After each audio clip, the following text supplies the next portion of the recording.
அன்பார்ந்த தமிழக வெற்றிக் கழகத்தின் அன்பர்களே, நண்பர்களே,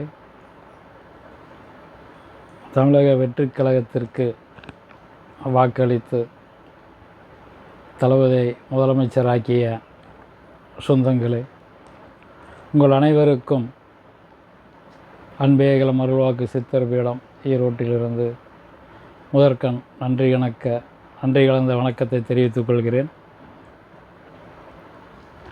நமது சித்தர் பீடத்தில் நமது தளபதிக்கு ஒரு முழு உருவ சிலை வைத்துவது குறித்து இந்த காணொளியை வெளியிடுகின்றோம். அதற்கு முதல் சித்தர் பீடத்தின் ஒரு சிறிய விளக்கத்தை சொல்லிவிடுகின்றேன். குறிஞ்சி மலையும் மலை சார்ந்த இடமும் சாரும், முல்லை காடும் காடு சார்ந்த இடமும் சாரும், மருதம் வயலும் வயல் சார்ந்த இடமும் சார்ந்தது, நெய்தல் கடலும் கடல் சார்ந்த இடமும் சார்ந்தது, பாலை மணலும் மணல் சார்ந்த இடமும் சார்ந்தது ஆகிய 5 நிலம் குறித்த செயல்பாடு குறித்து ஆராயப்படும் ஆசிரமம்.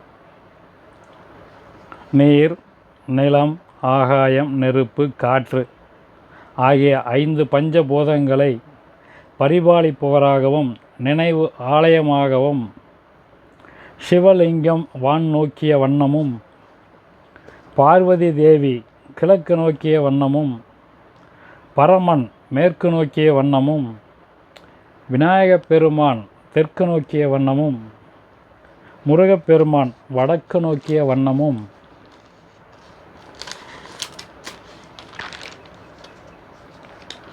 திசை 4ஐயும் திக்கு 8ஐயும் வானமண்டலத்தையும் சிவபெருமானின் குடும்பம் ஆட்சி செய்வதாக ஆகம விதி பிரகாரம் உடல் ஒன்றாகவும் உருவம் 5ஆகவும் சிலை வடிவமைக்கப்பெற்ற திருத்தலம்தான் நமது ஈரோட்டில் அமைந்திருக்கும் அன்பே அகிலம் அருள்வாக்கு சித்தர் பீடம் வெள்ளோடு.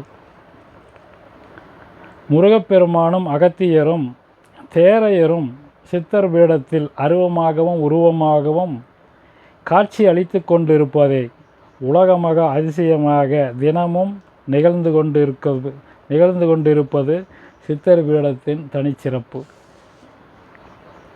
இப்புகழ்பெற்ற சித்தர் பீடத்தில் மனிதனும் தெய்வமாகலாம் என்ற இலக்கண பிழை இல்லாத சொல்லுக்கு சொந்தக்காரரான ஜாதி மத பேதங்களை கடந்தவரும் அப்பழுக்கற்ற தூய்மையான இதயத்தை கொண்டவரும் பிறர் துன்பத்தை தன் துன்பமாக கருதுபவரும் ஏனோ பிறந்தோம், தின்றோம், தூங்கினோம், விழித்தோம் என்று தன்னலம் இல்லாமல் நாடும் நாட்டு மக்களும் நலம் பெறவும் வளம் பெறவும் தனது சக்திக்கு மீறியும் முயற்சி எடுத்து அயராது பாடுபட்டு கொண்டிருக்கும்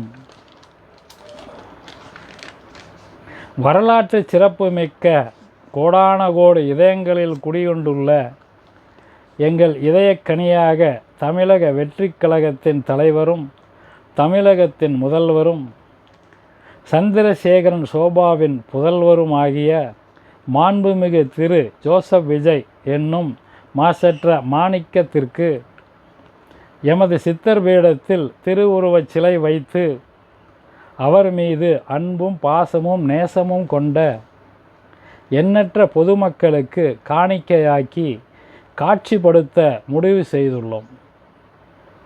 அது சமயம் கழக நிர்வாகிகளும் தொண்டர்களும் பிரியமானவர்களும் எமது முயற்சியில் பங்கு கொண்டு சிறப்பிக்குமாறு அன்புடன் அழைப்பு விடுக்கின்றேன். இதன் மூலமாக வாழ்க புரட்சி தளபதி, வெல்க தமிழக வெற்றிக் கழகம். அன்பே அகிலம் அருள்வாக்கு சித்தர் பீடத்திலிருந்து திருமுருக அடிகளார். நன்றி, வணக்கம்.